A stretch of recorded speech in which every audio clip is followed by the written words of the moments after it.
فيه لحن من أجمل ألحان الكنيسة القبطية نقوله في الصوم الكبير: أنا عارف، أو أنا أعرف إنك صالح رحيم.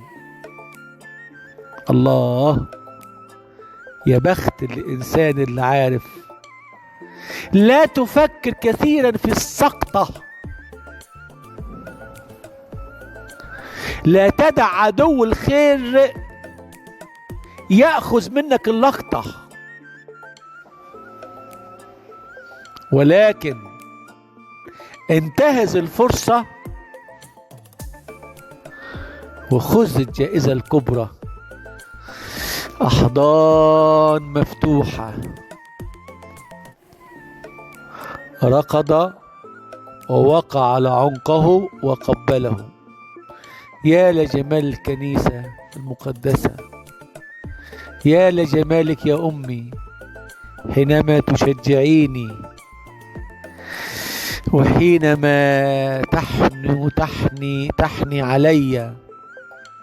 حنو الكنيسة حنو عجيب من حنو ربنا. ربنا هو اللي الكنيسة فهميهم وعيهم ان هم اولادي وانهم حبايبي، وانا مش جاي عشان ادعو ابرار للتوبة والخطاة، ولا يحتاج الاصحاء الى طبيب والمرضى.